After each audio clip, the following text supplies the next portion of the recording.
আবার কি হলো আবার কিছু চলো আয় ভাগ পাই নামাজ আইতেছে আলহামদুলিল্লাহ বলি নামাজ দেওয়ার সমস্যা না, কিন্তু সমস্যা হচ্ছে ভাই ভাগ ভাই সমস্যা হচ্ছে এইটা ওরা বুঝে না, বুঝে না আগে টাকা হাতে ওরা বুঝে না যে ও ডিউটি ফাঁকি দিয়ে হাফটায় বিকেল আইলো না, কিন্তু না আসাতে আমার পরিস্থিতি হয় হঠাৎ আমি একটা লোক ওখান থেকে ম্যানেজ করবো, সেগুলি ভাবলো না যে আমি গেলাম না এতে আমার প্রতিষ্ঠানের অবস্থা কী হবে, কারণ ওদের দুইটা ছেলে ডিউটি কী করবে আমার দরকার হয় রব ভাই মাল রিসিভ করছিল, হ্যাঁ হ্যাঁ হ্যাঁ মাল রিসিভ করে তো তাকে দিতে হবে, তাকে ফাঁকা আছে এই বললে তাকে দিতে হবে না, হ্যাঁ উপরে টপটাও পরিষ্কার রাখো। আচ্ছা কিন্তু সময় এখন সামনে পরিষ্কার না রাখলে মানুষ মাল কিনে মজা পাবে না।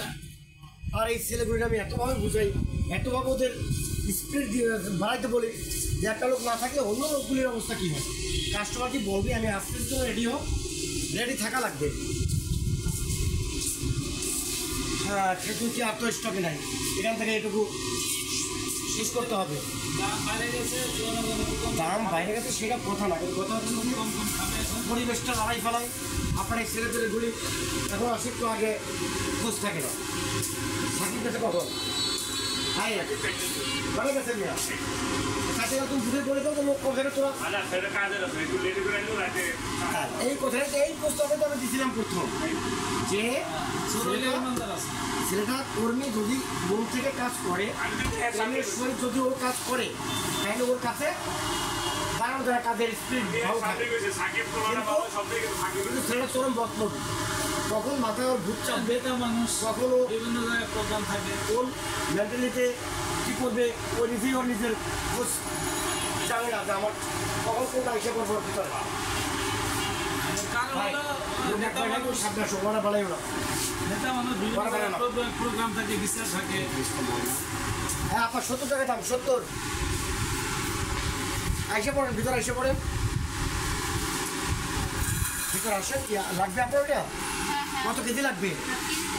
হাফ কেজি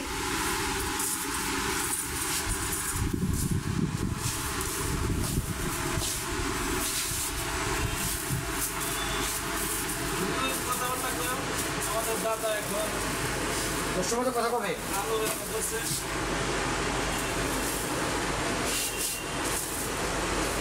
গেম চাইতে জি আরে ভাই আপনি 35 টাকা দাম রেখে দেন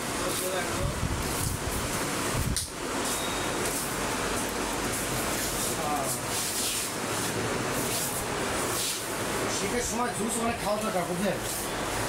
খাবেন করবে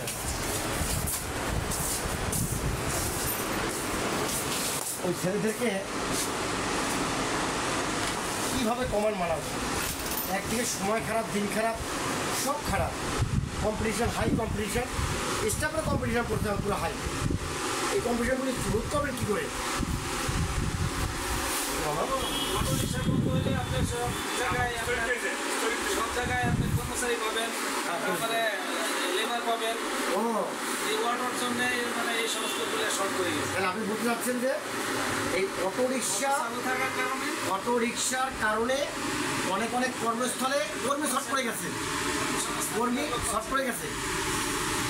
কিন্তু মানুষ খাবার পাচ্ছে না, অথচ আপনি কর্মী খুঁজেন কর্মী পাওয়া যায় না, কর্মীর অভাব আসেই আছে, সমস্ত স্তরে কর্মীর অভাব, যে ভালো কর্মী হয় তার ডিমান্ড আগে থেকেই হয়ে বসে থাকে।